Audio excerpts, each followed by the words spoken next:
Welcome back, friends. Thanks for stopping by. I am the Lincoln Lawyer, and we got a lovely, great day in Fort Lauderdale today. Another day of a corona lockdown, mask-wearing bullshit. But today we're going to talk about an interesting topic, more of a event rant. So this is going to be a topic concerning the fact that my client is a moron. This is a situation every lawyer encounters, but basically there's always that guy. There's always that guy. Alright, so what guy are we talking about? We're talking about a guy who thinks he knows it all. He knows everything. He's going to argue about everything. He doesn't care what you think. He knows better than you. So we're going to discuss some faux pas, some tips and tricks. I'm going to give you some things to think about, to do and not do when dealing with lawyers as a client. Just basic stuff, nothing too complicated, but it will serve you well in the future once you begin to develop a relationship with your legal counsel for whatever purpose. But if you're in any business of any kind, then you will certainly need a trustworthy go-to legal counsel whom you can rely on, and you will need to rely on that person at some point, I assure you. So let's begin. Tip number 1, more legalese does not a better contract make. Heretofore, wherein, as stated herein, as stated here under, in section yada yada, therefore, thereby, and every paragraph, run-on sentences, bullshit like that. That may have been the way to go, maybe 15, 10, 20, 30 years ago, 100 years ago, whatever. But today, we're more of a plain English society as far as legal drafting. We prefer to avoid as much legalese as possible.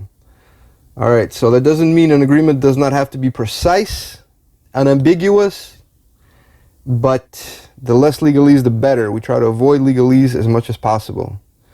Just throwing it out there, so if you have one of your little contracts, whatever, you've worked with it before and it's got a whole bunch of bullshit that, you know, most people can't understand, even lawyers can't understand that shit, and the lawyer rewrites that agreement to comport with modern drafting standards, then, you know, just don't argue, don't debate.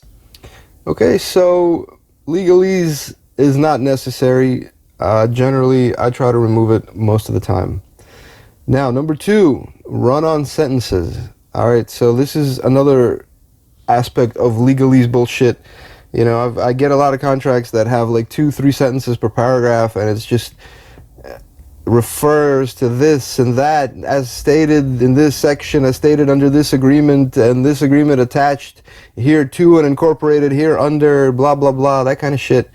And it goes there and to back and forth in the agreement to different agreements in the same paragraph. It's insane. It's ridiculous. It's bullshit. It's unnecessary. There's no need to do that. You do that once in the beginning, that's it. You don't need to do it every time you mention another fucking exhibit, another fucking statement of work, an attachment, whatever. Just saying that sentences need to be short and understandable and have a single subject. Alright, you don't need to make fucking a whole paragraph out of one sentence. Number 3, let your lawyer use their own templates. This will save you money, alright? This is the more economical way to go. Your attorney will have their own templates that they use, your business attorney, alright? And they know these templates, they've designed these templates, they've worked on these templates over months, years. They've edited them, customized them, etc., and it will save you money to use their templates.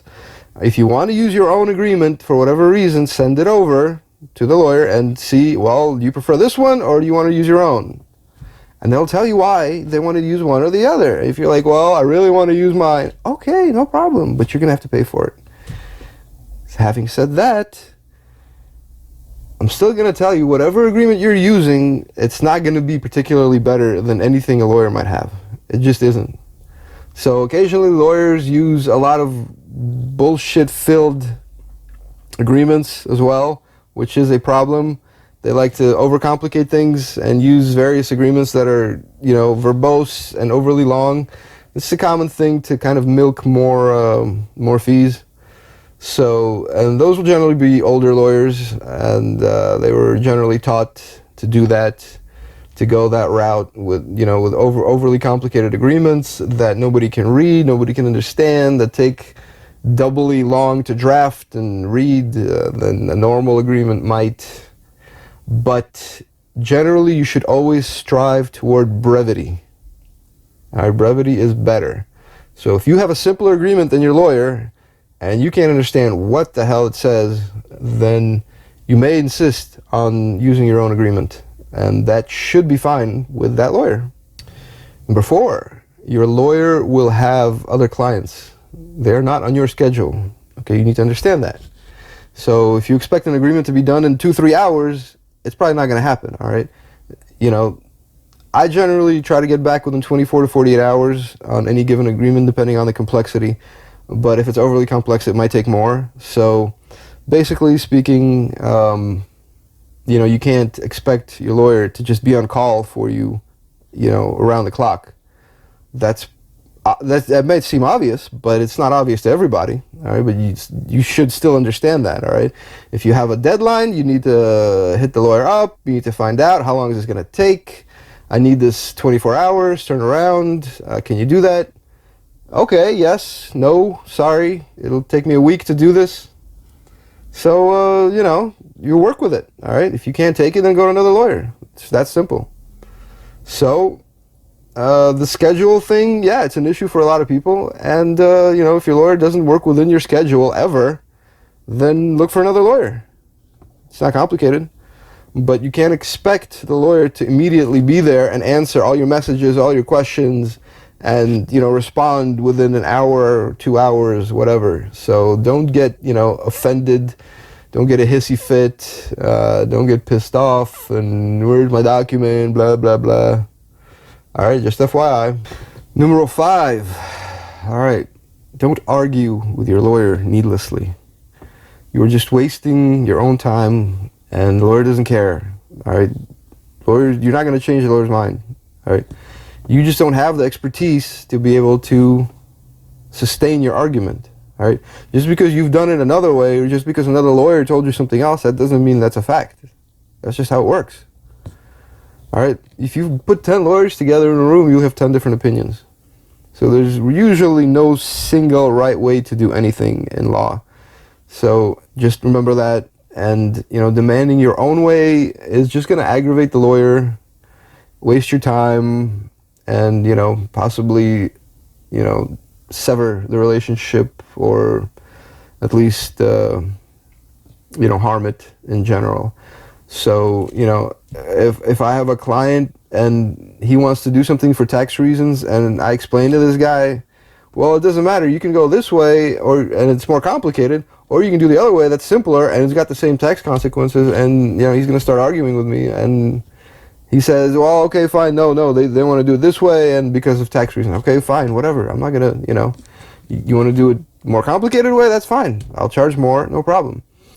So remember, if you didn't go to law school, you didn't take courses in a specific topic of business law, contract drafting, real estate, whatever it is, the topic of the transaction, and you haven't read books, you haven't taken continuing courses, why are you going to argue with a lawyer? What's the point of that? There's no reason to do that, okay? Number 6, do not lump multiple agreements into one agreement.